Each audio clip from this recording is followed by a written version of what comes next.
Según de Corintios capítulo 12, en el versículo 7, así dice la palabra de Dios, en el nombre de nuestro Señor Jesucristo. Y para que la grandeza de las revelaciones no me exaltase desmedidamente, me fue dado un aguijón en mi carne, dice el apóstol Pablo, un mensajero de Satanás que me bofetee para que no me enaltezca sobremanera. Te damos gracias, Padre. Gracias, mi Dios, por tu fidelidad y por tu amor. Yo te doy gracias porque hasta el día de hoy has sido fiel a tus promesas. Eres un Dios de pactos que siempre ha cumplido cada cosa que nos ha dado en su palabra. Señor, gracias por tu bendición, por tu manifestación, por tu presencia. Espíritu Santo, gracias. Gracias, Jesucristo, por tu sacrificio perfecto y completo. Gracias, Padre. Gracias, Señor, por cada bendición. Gracias por toda buena dádiva que viene de ti, mi Dios.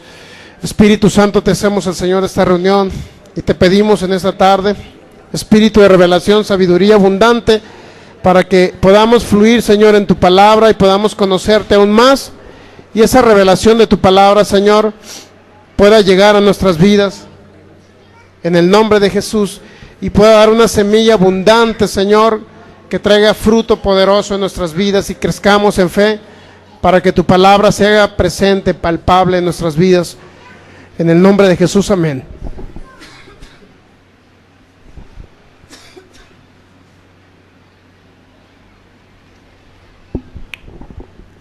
Muy bien. Continuamos con el aguijón de Pablo, que no era una tos, no era una enfermedad. Quiero decirle, ya pudimos ver algo al respecto, ¿verdad?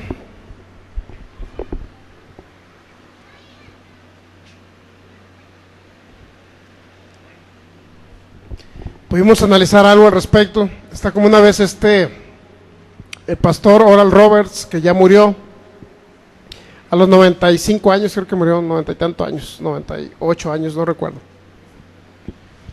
Este hombre estaba predicando una vez en una iglesia y creo que tenía un fuerte dolor de cabeza y gripa y el caso es que no podía estar de pie. Sin embargo, cuando terminó la enseñanza se le quitó toda esa manifestación de espíritus inmundos de enfermedad. Entonces, muy bien, entonces fíjese bien, el aguijón de Pablo, 2 Corintios 12:7 dice, y expresa el apóstol Pablo estas palabras, dice, para que la grandeza de las revelaciones no me exaltase, o sea, no levantara su ministerio desmedidamente.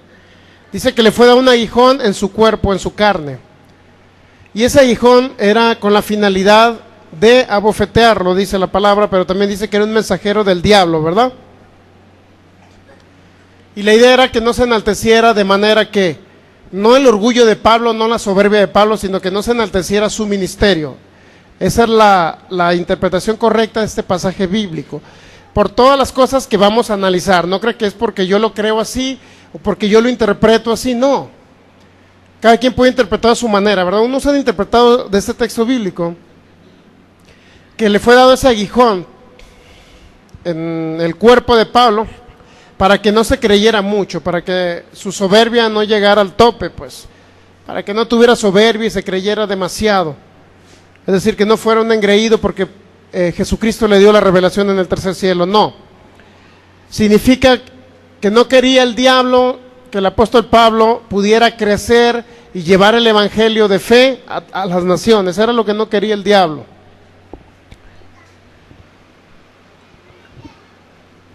Es muy importante ese tema, quiero decirle por qué. Muchísimas personas han muerto a causa de mal interpretar la Biblia, ¿sabía? Dice por ahí un texto bíblico en 2 Corintios capítulo 3, mire, fíjese lo que dice. 2 Corintios capítulo 3.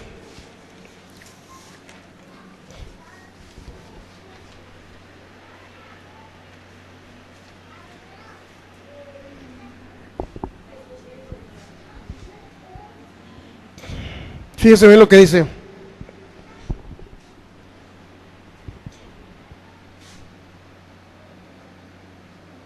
¿Ya lo tiene ahí? El versículo 6 dice, el cual asimismo nos hizo ministros competentes. Está hablando de Cristo, que nos hizo a nosotros ministros, el cual nos hizo ministros competentes de un nuevo pacto. ¿Cuántos saben que somos ministros? ¿Sabe lo que significa ministro? Ministro no significa una persona que tiene un puesto, para que usted me entienda. No se trata de ese tipo de ministros. Usted escuchará la palabra ministros a lo mejor en la corte de un país, ¿verdad? Es ministro, dicen, porque es alguien que dicta las leyes de un país. Es un ministro, pero la palabra ministro, lo único que quiere decir en la historia bíblica, en todo lo que es la Biblia, significa alguien que ministra algo, o administra algo, o proporciona algo a la humanidad.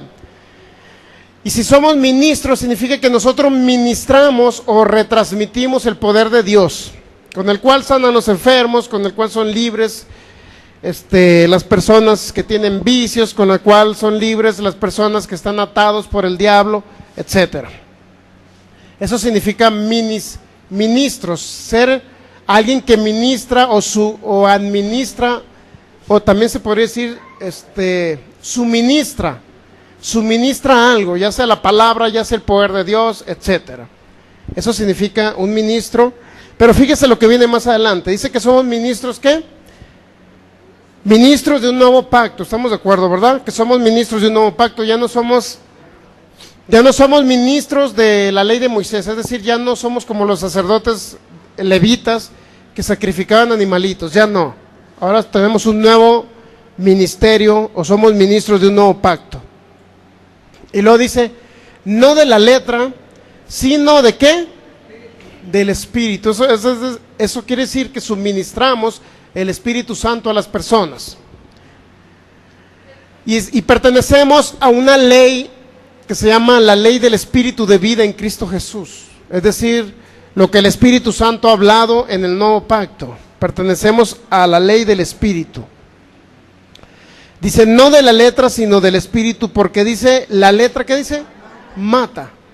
Mas el Espíritu, ¿qué? Vivifica. ¿Qué significa que la letra mata? ¿A qué historia se refiere 2 Corintios capítulo 3? Está hablando o está haciendo una comparación de los ministros del nuevo pacto con los ministros del viejo pacto. Los que ministraban según la ley de Moisés. Pero también muchos han interpretado este texto bíblico. La letra mata significa, fíjese lo que han malinterpretado respecto a ese texto bíblico, porque usted va a encontrar personas que le digan, usted le diga, oye, Dios dice que en su palabra, en Oseas capítulo 4, versículo 6, que la falta de conocimiento hace perecer al pueblo, hace perecer a la humanidad. La falta de conocimiento, es decir, debes tener conocimiento en la palabra de Dios. Sin embargo, le van a mencionar este texto bíblico y le van a decir, no debes tener mucho conocimiento, no debes de tener, porque la letra mata. Fíjense lo que dice, la letra mata, es decir, tanto conocimiento te puede envanecer de tal manera que ya te salgas del camino de Dios. Es decir, no debes de tener mucho conocimiento. Eso es lo que malinterpretan en base a este texto bíblico. Pero este texto bíblico lo único que te quiere decir, lo único que nos quiere decir, es que la ley de Moisés, en pocas palabras, sin interpretación bíblica, puede destruir al ser humano. ¿Sí sabía? Una misma ley dada por Dios, pero mal interpretada, ¿cuántos saben que puede destruir? Puede destruir. ¿Por qué? Porque está mal enfocada, mal aplicada y mal entendida, para que usted me entienda.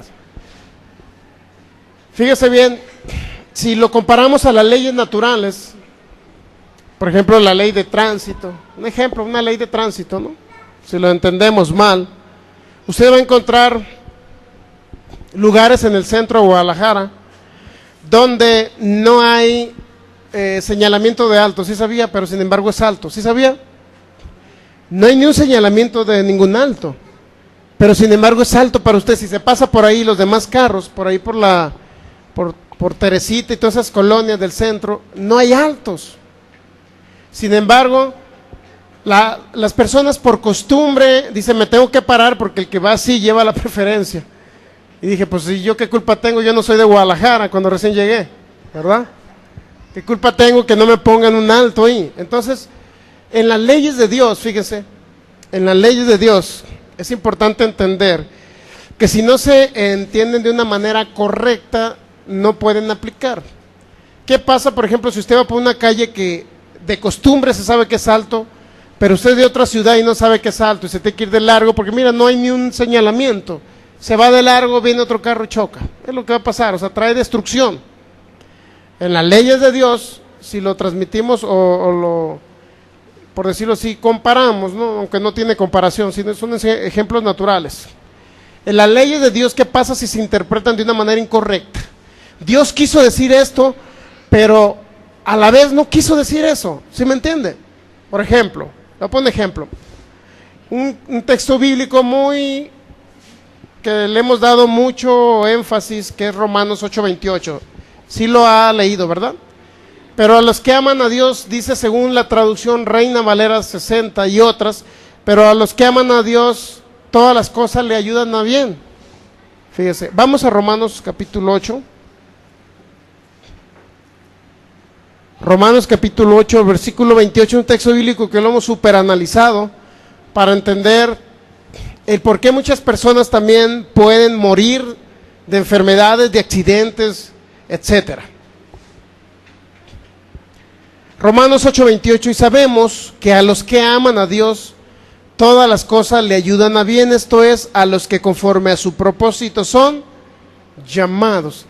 ¿Qué significa que todas las cosas le ayudan a bien? ¿Qué entiende? Ustedes ya lo entienden, ustedes ya lo comprenden, a lo mejor nuestros amigos de internet a lo mejor no lo entienden ese texto bíblico, pero a los que aman a Dios, Dios les ayuda, pero a los que aman a Dios, fíjense, pero a los que aman a Dios, todas las cosas le ayudan a bien. Mal interpretado este texto bíblico puede destruir, ¿sí sabía? Inclusive mal traducido puede destruir, mal leído puede destruir, es decir, si no lo leemos correctamente y no lo escudriñamos, podemos caer en el error de ser dañados nosotros mismos con una ley mal interpretada. Por ejemplo, muy claro, la mayoría ha interpretado este texto bíblico que si ustedes tienen un cáncer, nuestros amigos de internet, porque aquí estamos sanos todos, que si usted tiene un cáncer, amigo de internet, significa que ese cáncer se lo envió Dios porque ese cáncer le va a ayudar a un bien. O que si alguien ha muerto, por ejemplo, a alguien se le murió su hijo, lo atropelló por ahí un carro y el niño estaba pequeñito y a los 3 años ya murió. Entonces la mayoría interpreta que esas cosas le ayudan a un bien a la persona, porque gracias a que su hijo murió, esa persona vino a los pies de Cristo y conoció a Jesucristo y se acercó a Dios. Pero Dios no trabaja con ese tipo de cosas, en primer lugar, y segundo, esas cosas no nos van a ayudar. ¿Cuántos saben que no nos va a ayudar la muerte de un hijo? No, no es indispensable que muera un hijo para yo acercarme a Dios, para que usted, amigo, que nos va a ver por internet, para que usted se acerque a Dios. No es necesario que muera su hijo, no es necesario que usted entre a un hospital. Sin embargo, anteriormente, cuando no conocíamos la palabra, ¿cuántos saben que nos acercamos a Dios en las puras necesidades? Digo, yo lo hacía. Se me olvidaba orar todos los días, no me acordaba de Dios hasta cuando estaba por ahí con una temperatura muy alta. Dios mío, ahora sí me acuerdo de ti. Entonces, las cosas malas no nos van a ayudar a un bien, nos van a llevar a la tumba. Una enfermedad de un cáncer, ¿a dónde nos va a llevar? A una tumba. Si conozco a Cristo, el poder sanador del Espíritu Santo me restaura y ya me saca de la tumba. Pero las cosas malas no nos van a ayudar a un bien, nunca nos van a llevar a un bien. No hay necesidad de que haya cosas malas para que nosotros nos acerquemos a Dios, ¿verdad? Pero los que aman a Dios, todas las cosas le ayudan a bien. Es un texto bíblico, de esa manera, como se los dije, está mal interpretado. Pero ¿cuál es la interpretación correcta de ese texto bíblico? Pero a los que aman a Dios, dice, hay una traducción que se llama, es la traducción Peshita. Por favor, anótelo. La traducción Peshita dice de esta manera: y nosotros sabemos que a los que aman a Dios, Él los ayuda en todo para bien. Y nosotros sabemos que a los que aman a Dios, Él los ayuda en todo para bien. ¿Cuál es la diferencia entre una cosa y otra? En que un texto bíblico, en base a una traducción Reina Valera 60, dice, a los que aman a Dios, todas las cosas le ayudan a bien. Y esta traducción no lo dice, la Peshita no lo dice. Esa traducción dice que a los que aman a Dios, No las cosas le ayudan a bien, sino Dios los ayuda en todo para bien. Fíjese la diferencia. Dios los ayuda, es decir, si están pasando por una situación complicada, un problema, una aflicción, una enfermedad, Dios nos va a sacar de la enfermedad para restaurarnos, para un bien. Eso significa ese texto bíblico. Entonces, la letra mata significa, mas el Espíritu da vida, es decir, la palabra revelada nos va a dar vida, pero la palabra que no es revelada a un ser humano, la puede malinterpretar y lo va a llevar a muerte. ¿Qué dice la gente o algunos que estudian la Biblia y solamente utilizan una traducción? Dicen, bueno, Romanos 8:28 dice que si yo estoy enfermo, pues me va a ayudar un bien. Y fíjese bien, ahorita, el lunes pasado acaba de morir uno de los pastores, y hace rato le comenté a unos hermanos. Estamos viendo el tema del aguijón de Pablo, pero ¿por qué quiero llegar al asunto? ¿Por qué queremos instruir a la iglesia? A lo mejor se escucha como muy presuncioso.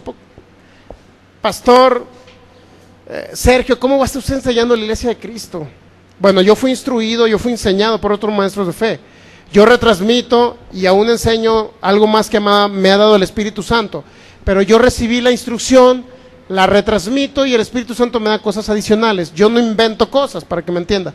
Esa es una doctrina que viene, es viejísima esta doctrina, viejísima. Ya la enseñaban por allá a principios de a mediados de 1800, finales de 1800, perdón, principios de 1900 enseñaba Wigglesworth, un hombre llamado Wigglesworth enseñaba palabra de fe. Después continuó otro hombre que es el que se le llamó un nombre como el iniciador de estas palabras de fe. Palabras de fe significa que son palabras que edifican, no que matan, no que destruyen. Por eso dice la letra mata, es decir, la palabra que no tiene revelación no puede traer cosas buenas a los seres humanos porque están mal interpretando un texto bíblico que los puede llevar a la muerte. Y fíjese bien, este hombre Kenneth Hagin fue librado, no se imagina tantas cosas. Hubo personas, yo escuché una vez al pastor Arnoldo que comentó que una vez le dispararon con un arma a Kenneth Hagin y no le tocaron. No murió. ¿Sí sabía que no murió? ¿Por qué? Porque él entendía esos principios bíblicos. En primer lugar, que la enfermedad venía del diablo, que las cosas malas venían del diablo y que lo bueno venía de Dios y que podíamos mover montañas. Marcos 11:23. Era un texto bíblico de iniciador de palabra de fe. Entonces, ¿por qué debemos de escudriñar la Biblia aparte de pedir revelación y sabiduría al Espíritu Santo? El Espíritu Santo es el que revela las cosas ocultas de Dios, ¿sí sabía? En los lugares donde no está el Espíritu Santo y donde no se le toma en cuenta, no puede haber algo de revelación importante. Entonces, sucedió el lunes pasado que acaba de morir un pastor de los pastores que pertenecen a la denominación de Cachiluna, pertenecen a ese gremio de pastores, y murió con una muerte terrible, muy fea. Fue asesinado a puñaladas ahí, con cuchillo, no sé. Entonces, debemos de instruir y de retransmitir, tanto ustedes como yo, a la iglesia de Cristo, retransmitirles las palabras de fe.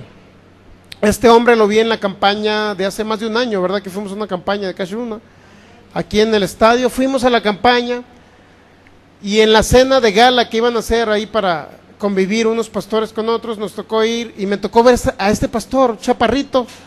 Él, si usted ve los videos de Cachiluna de milagros y eso, usted va a encontrar, por ahí va a encontrar que este pastor estaba en unos milagros que se hicieron en campañas aquí en México, y él aparecía ahí, un chaparrito, y aparecía mostrando los milagros que había y acompañaba, pues pertenecía a sus iglesias y que acompañaba a Cachiluna cuando iba a los eventos aquí en México. Entonces me tocó verlo ahí en la cena, y yo sentí de parte de Dios, lo vi así, o sea, nada más, ni siquiera lo saludé, pues porque pasaban los pastores y a veces algunos saludabas, otros ni siquiera los conocías y ni siquiera se hablaban. Pero yo sentí un impulso hacia este pastor, se llama Claudio Martínez, se llama el pastor, es un pastor de Veracruz, de una iglesia como de 3,000 miembros, o sea, había crecido, en 7 años había crecido enormidades esta iglesia. Y lo vi y sentí un impulso de parte del Espíritu Santo de hablarle de una palabra de fe. decirle, mira, Pastor Claudio, el Señor me dice que no escuché la voz del Espíritu Santo, pero yo sentí un impulso de decirle que él tenía que aprender la palabra de fe, de conocer que era de larga vida, de conocer que Dios no es el que envía las enfermedades, de conocer que él podía trascender aún más allá, conociendo su autoridad, la autoridad delegada en Cristo Jesús, y que Satanás no podía hacerle daño.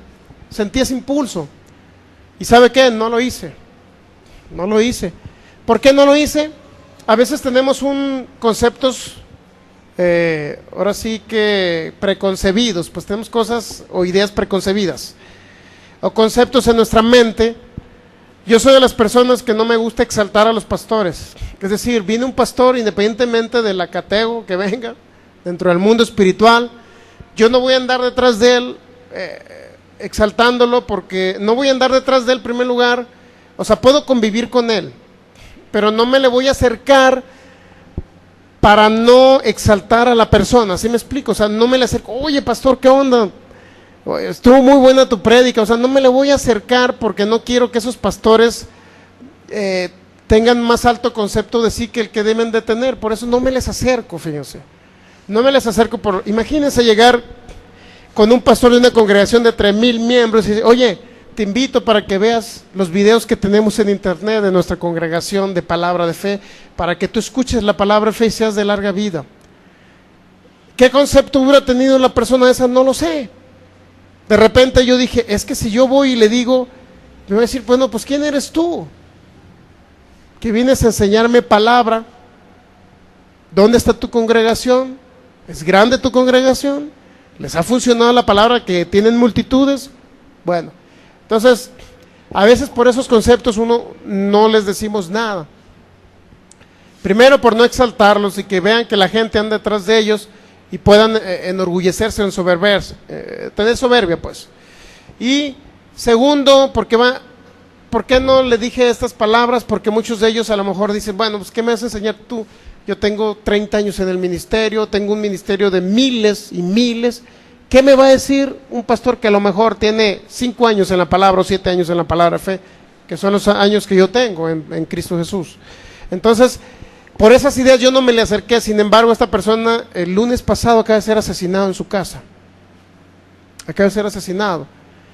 ¿Y qué creen que pienso yo ahorita? En primer lugar, me dio mucha tristeza, porque estuvo en mis manos el haberle hablado la palabra de fe. Estuvo en mis manos, nunca lo hice. Nunca lo hice. Por eso es importante que retransmitamos lo que conocemos. Y cuando yo veo la muerte de un hijo de Dios, de un pastor prominente que tenía ya multitudes, era un ministerio muy grande, y de repente la muerte de él, y le digo, gracias Dios mío, gracias. No le doy gracias por la muerte de él, ¿me explico? Al contrario, me da tristeza la muerte de él. Le doy gracias porque yo conozco la palabra de fe y creo en la larga vida, creo en los 120 años. Por eso debemos de estar agradecidos enormemente con Dios, que no conocemos cualquier palabra, conocemos una palabra con autoridad. ¿Me explico? Conocemos una palabra con autoridad. Y por ello estamos retransmitiendo cada uno de los videos por internet. Comparta usted con sus amigos, conocidos. Si usted entra en un chat de internet, por favor, dígale, mira, de esta página, hermano en Cristo, si ya eres hermano en Cristo, de esta página puedes ver videos y ahí puedes ser libre de muchas cosas en las cuales Satanás te pueda tener atado. Retransmita la palabra de fe. Yo eso se lo recomiendo a ustedes. Si se encuentra una predicación de otro autor ahí, bueno, si usted quiere recomendarla, recomiéndela. Yo no la recomiendo. ¿Me explico? Y yo le recomiendo a usted que escuche palabra de fe. Se enfoque a escuchar más palabra de fe, porque si combina un poquito de tradición con palabra de fe, no le va a funcionar como yo quiero, como nosotros queremos que le funcione y como nos está funcionando a nosotros, ¿correcto? Entonces, retransmita a sus amigos. Es que le voy a dar un video de Cash Luna. Bueno, si quiere darle un video para que vea los milagros, pero por favor, si quiere darle un video, no porque me promueva a mí. Ah, qué casualidad, en lugar de darle uno de Cash Luna, le voy a dar uno del pastor Sergio. Qué casualidad, ¿no? No se trata de eso, se trata de que conozcan la palabra de fe. No se trata, ni siquiera va a ver usted mi nombre en los videos. ¿Sabe que no aparece mi nombre en los videos? ¿Por qué cree que no le pongo nombre? porque quiero que conozcan la palabra, no a Sergio Soto. Correcto. Entonces retransmitamos la palabra de fe para que más hijos de Dios no mueran, porque muchos de ellos están muriendo por la falta de conocimiento. Entonces, la idea de ver el aguijón de Pablo es que muchos creen que ese aguijón, y por mal interpretar la palabra, ellos creen que ese aguijón pudo haber sido una enfermedad, y esa enfermedad, cuando viene a ellos una enfermedad, a los que tienen la idea de que el aguijón fue una enfermedad, cuando viene a ellos una enfermedad incurable, ¿qué cree que creen los otros hermanos en Cristo? ¿Qué cree usted que creen? Esta palabra que estamos enseñando, el aguijón de Pablo, es más exclusivamente para la misma iglesia de Cristo que no tiene el conocimiento de la palabra para que vivan larga vida en la tierra. Es lo que nosotros creemos, que si Dios ya los hació de larga vida, ellos se apropien de esa larga vida a través del conocimiento y la fe en Cristo Jesús y la fe en su palabra. Va más allá de decir yo conozco a Cristo, esto va mucho más allá. Yo le recomiendo que copie los discos, aunque sea mi misma voz y le enfade mi voz, aprende el conocimiento, dile Michelle, pásame los audios, los videos están por internet, escuche la palabra de fe, escuche el pastor Arnoldo también, si no me quiere escuchar a mí, pues escuche al pastor Arnoldo, pero escuchemos la palabra de fe, enfoquémonos más a la palabra de fe, ¿correcto? La idea es que usted también retransmita, si usted tiene acceso a internet, estas palabras de fe que van a salvar la vida de un hijo de Dios para que no muera a corta edad. Entonces el aguijón de Pablo, o el caso de este hermano, de lo que acaban de suceder, inmediatamente pusieron comentarios. ¿Qué cree que comentarios pusieron? ¿Qué comentario cree usted que pusieron de este hermano que acaba de morir el lunes? Los comentarios clásicos. Pero los que aman a Dios, todas las cosas le ayudan a bien. Hermano, viene un avivamiento a Veracruz. La muerte de este hermano, dice la Biblia, por ahí, no sé si es el Salmo 119, dice que valiosa es a los ojos de Dios la muerte de sus santos. Por lo tanto, viene un gran, creo es el 119 o el 115, ¿no? 116, bueno, por uno le fallé. Entonces, dicen, viene un gran avivamiento a Veracruz. Es decir, multitudes se van a convertir porque salió en las noticias que un pastor fue muerto. Y vienen multitudes de personas a conocer a Cristo. Yo creo que no es así, ¿verdad? Al contrario, ese pastor le pudo haber servido más aquí en la tierra que allá en el cielo. Y hay comentarios erróneos totalmente de la palabra, mal interpretando. Dice, pero, otro de los comentarios dice, pero el vivir, ¿qué dice? El morir es en Cristo, más el vivir es ganancia, ¿no? Así, o el morir es ganancia. El morir en ganancia, dice Filipenses capítulo 1. Dice, el morir es ganancia, dice. Entonces, por ese texto bíblico que ya lo analizamos, ya no vamos a ir allá porque ya lo vimos en Filipenses capítulo 1, verifíquelo. El morir es ganancia. Y dicen ellos, bueno, pues es mejor para él estar en el cielo porque está bien a gusto allá. ¿Qué no estaba a gusto aquí con su familia? ¿Qué no estaba predicando la palabra a gusto? ¿Qué cuando iba a comer a su casa y le preparaba su carne asada a su esposa, que no estaba a gusto? Sí, él no se quería ir, créanlo que no se quería ir. Entonces, dicen las personas, viene un gran avivamiento a Veracruz porque murió un pastor. No es así, no es como Dios trabaja de esa manera, no. Vienen los avivamientos, ¿por qué? Porque las personas se meten con el Espíritu Santo y porque predicamos las palabras. Esas palabras de fe las predicamos también a las multitudes. Como el día de ayer que estuvimos ahí en la plaza, ¿se dieron cuenta? Muchas personas no se fueron, se quedaron oyendo. No pasó nadie al frente porque a lo mejor les dio vergüenza, por lo que usted quiera. Pero hubo personas que al final, cuando dije, denle un aplauso a Jesús, yo dije, van a aplaudir nada más los hermanos que están aquí atrás. No, aplaudieron los de enfrente. ¿Sí vio que aplaudieron los de enfrente? Eso significa que les cayó la palabra, ¿me entiende? Es decir, dejamos la semilla sembrada ahí. Entonces es importante, por eso había una gran desesperación, o el Espíritu Santo puso una desesperación en mi corazón, por salir a predicar la palabra de fe, que la gente conozca que Dios es bueno, que Dios no es el que envía las enfermedades. 2 Corintios 12:7 dice el apóstol Pablo, para que la grandeza de las revelaciones no me exaltase medianamente, me fue dado un aguijón en mi carne, un mensajero de Satanás. Estamos de acuerdo que era un mensajero, un ángel, ¿verdad? ¿Sí o no? ¿Estamos de acuerdo que era un ángel de Satanás? Sí. Entonces fíjese bien, en la historia de la iglesia, en Gálatas capítulo 1, el apóstol Pablo dice que subió por segunda vez a Jerusalén para llevar una revelación.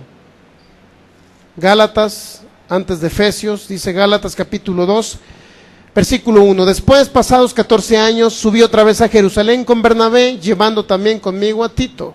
Pero subí según una revelación, y para que no correr en vano o haber corrido en vano, expuse en privado a los que tenían cierta reputación el evangelio que predico entre los gentiles. ¿A quién llegó primero el evangelio que le reveló Cristo Jesús al apóstol Pablo? No llegó a los judíos, ¿se dan cuenta que no? Cristo originalmente nació en los judíos, nació con los israelitas, vino de esa nación. Pero cuando el evangelio del nuevo pacto llegó y se le reveló al apóstol Pablo, porque Jesucristo no lo reveló, dio solamente pequeños tips del evangelio de fe. Pero al apóstol Pablo ya Cristo directamente se lo reveló. Mire, Gálatas capítulo 1, versículo 11. Dice, mas os hago saber, hermanos, que el evangelio anunciado por mí no es según hombre. Es decir, ningún hombre se lo reveló, pues yo ni lo recibí ni lo aprendí de hombre alguno, sino por revelación de quién. ¿De quién lo recibió Pablo? De Jesús. Ya vimos en Hechos capítulo 22 que hubo un momento en que el apóstol Pablo dice que tuvo un éxtasis o salió de su cuerpo. Eso es lo que quiere decir un éxtasis. Tuvo una visión, algo extraordinario. Entonces en Gálatas capítulo 2 y en 2 Corintios 12 dice que él no sabe si salió del cuerpo o dentro del cuerpo, pero él recibió unas palabras, un evangelio de Cristo para retransmitirlo a la humanidad. Gálatas capítulo 2, pero subí, en el versículo 2, pero subí según una revelación, y para no correr en vano o haber corrido en vano, expuse en privado a los que tenían cierta reputación el evangelio que predico entre los gentiles. O sea, ya predicaba el evangelio de fe Pablo cuando, después de 14 años que se lo dio Cristo, hasta después de 14 años, los judíos, los israelitas recibieron el evangelio que ya estaba entre los otros pueblos, los corintios, los gálatas, los efesios, entre los otros pueblos que según los judíos eran paganos. Sin embargo, fíjese bien, por ahí vimos algunas fechas aproximadas en qué tiempo se escribieron los libros, para que usted capte que Santiago se escribió por ahí en el año 46 después de Cristo, y 2 Corintios 12 y Gálatas 2 Corintios 12 se escribió aproximadamente en el año 55 al 56. Para el año 46, pues eran más de 10 años de lo que escribió Santiago con lo que escribió el apóstol Pablo, ¿verdad? ¿Sí o no? Más de 10 años. Eso significa que lo que escribió Santiago, que el justo iba a vivir no nada más por la fe, sino iba a ser salvo también haciendo obras. Todavía no había llegado la revelación del nuevo pacto, es decir, lo que se le dio al apóstol Pablo a los judíos. Por lo tanto, la carta de Santiago va al final, pero no se escribió al último, sino se escribió 11 años aproximadamente antes de la revelación de Cristo, o de la revelación que le dio al apóstol Pablo. Sin embargo, por ahí hay unas palabras muy importantes. Fíjense, vamos a Hechos capítulo 15. En Hechos capítulo 15, el apóstol Pedro dice que el apóstol Pablo subió, ¿verdad? Y en privado expuso a algunos cuantos. ¿Quiénes eran esos cuantos que les expuso la palabra de fe? Se los expuso al apóstol Pedro y a Santiago. Dice, si recuerdan que leímos eso, que estuvo 15 días en Jerusalén. Y esos 15 días fue y visitó a Pedro. ¿Sí no saben que fue y visitó a Pedro? Eso lo leímos en Gálatas capítulo 1, ahí viene, dice que visitó a Pedro. Y en Hechos capítulo 9 también viene que visitó a algunos discípulos o apóstoles, tanto como Santiago como a Pedro los visitó. Y a ellos expuso el evangelio que ya predicaba entre los gentiles. Entonces, Hechos capítulo 15, el apóstol Pedro ya tenía la revelación esa. ¿La revelación de qué? De que las personas iban a vivir por su fe y no por las obras de la ley. Si regresamos un poquito a Gálatas, capítulo 2, antes de Hechos 15, no me pierdo Hechos 15, pero regresamos a Gálatas 2, se va a dar cuenta que Pablo le pegó una buena regañada a Pedro. Imagínense, Pablo, ¿por qué regañaste a Pedro? Si Pedro estuvo con el Señor Jesucristo, tú ni siquiera estuviste con él. ¿Por qué cree que Pablo regañó a Pedro? ¿Sabe que lo regañó o no? Pero si era un hombre más grande en el Evangelio, porque Pedro dice que por la sombra de él sanaban los enfermos. ¿Sí sabían? Dice que a través de Pedro se comenzó la primera predicación ahí en Hechos capítulo 2. ¿Sí sabía? Se convirtieron 3,000 personas a través de Pedro. ¿Cómo es posible que llegue uno que se convirtió después, que perseguía a la iglesia de Cristo, y venga y regaña a Pedro? ¿No se le hace raro? Tenía que llegar a cuadrarse con Pedro, ¿sí o no? Digo, por rango, por nivel espiritual, y porque Pedro era un discípulo que estuvo directamente con Jesús.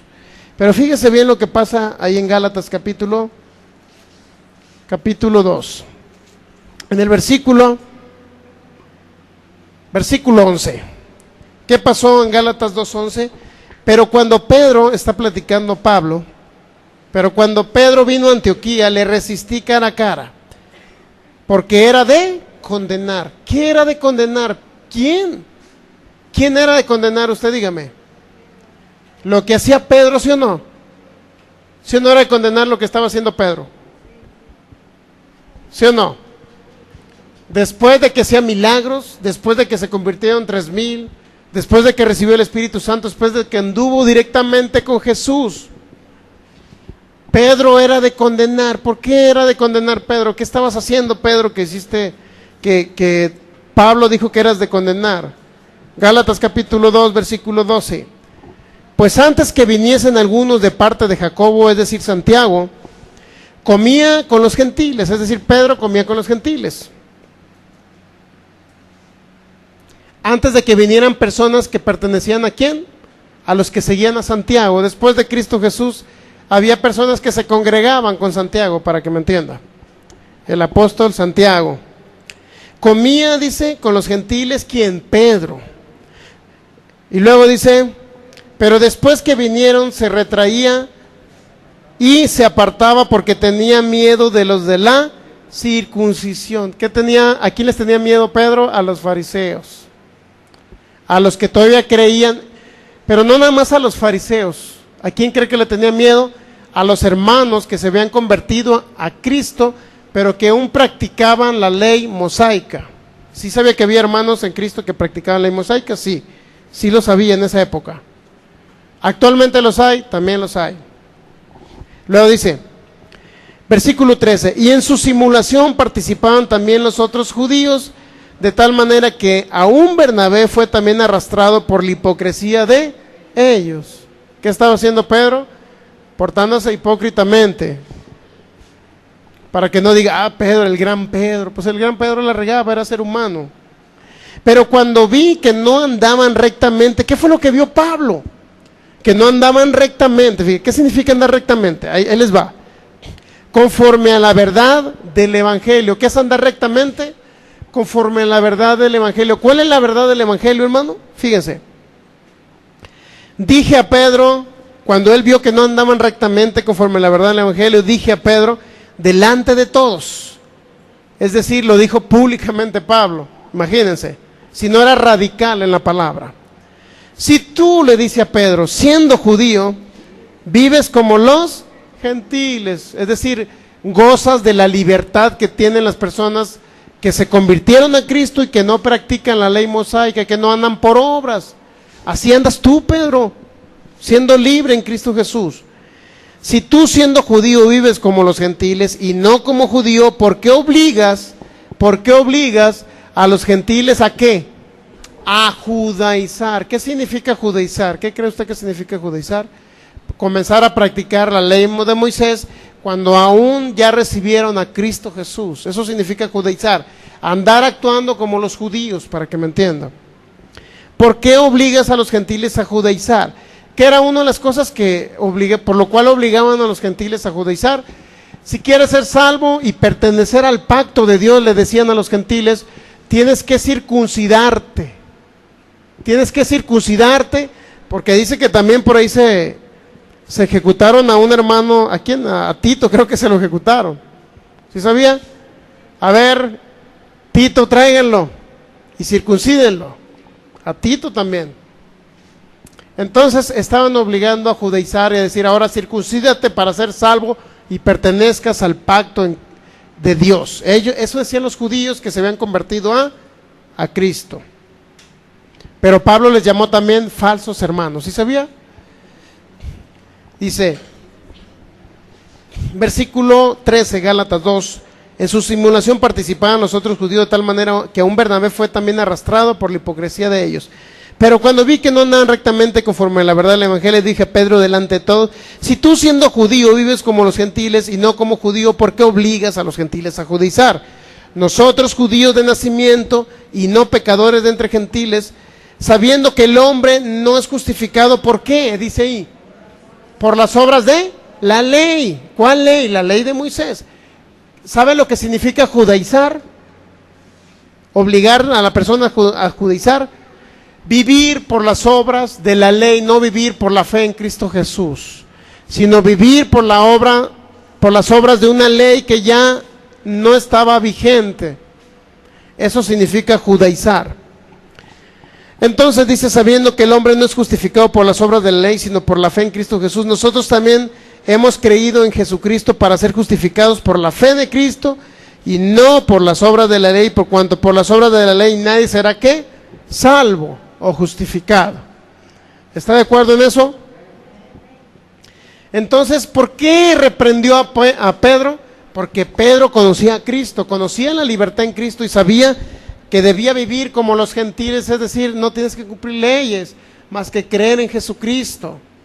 Sin embargo, Pedro, ¿qué hacía? Porque se juntaba con los que habían venido de parte de Santiago, que todavía practicaban ley mosaica, que habían creído en Cristo. Sí, ¿cuántos saben que Santiago creyó en Cristo?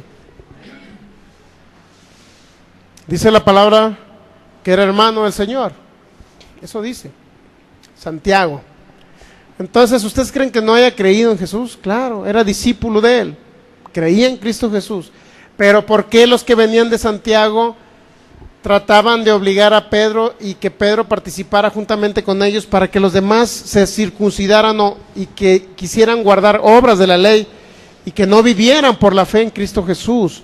O sea, comenzaba Pedro a participar con ellos. ¿Y qué cree que hacía Pedro? Pues no me junto con los hermanos. ¿Qué van a decir los demás? ¿Verdad? ¿Qué van a decir estos grandes varones que vienen de entre los judíos que creyeron en Cristo? ¿Qué van a decir ellos porque practican ley? ¿Qué van a pensar de mí? Decía Pedro. Entonces Pablo llega directamente y lo regaña, ¿sí o no? Porque era de condenar. Pero fíjense, vamos a Hechos capítulo 15 y usted va a encontrar la historia que Pedro ya había cambiado de opinión para la fecha o para la época de Hechos capítulo 15.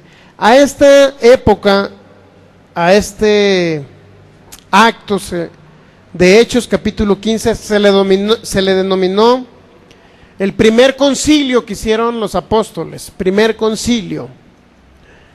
¿Sabe lo que significa un concilio, verdad? Sí, más o menos una reunión donde también le llaman sínodo, es una reunión donde se juntaron, por decirlo así, personas que conocían a Cristo para evaluar la palabra de Dios y para conocer realmente qué es lo que Cristo Jesús dejó como herencia. Y evaluar algunos puntos doctrinales, también esa es la idea de un concilio, evaluar puntos doctrinales. Si tú crees en Cristo, a ver quién fue Cristo. No, pues unos decían que era Dios, otros decían que era un ser humano, otros decían que era un clon entre Dios y ser humano, etcétera. Bueno, entonces se reunían, siempre hubo concilios, reuniones entre personas o eruditos, conocedores de la palabra de Dios. Entonces el primer concilio fue en Hechos capítulo 15, versículo 1, dice, entonces algunos que venían de Judea, ¿de dónde venían estas personas? De Judea. Enseñaban a los hermanos, ¿qué era lo que enseñaban a estos hombres que venían de Judea? Recuerden que llegaron con Pedro unas personas que venían de parte de ¿dónde? ¿De parte de quién venían? ¿O pertenecían a Santiago? ¿Sí o no? ¿Sí o no lo leímos? Llegaron a Antioquía y venían de parte de Santiago y se juntaban con Pedro. ¿Cuántos saben? Ok. Entonces dice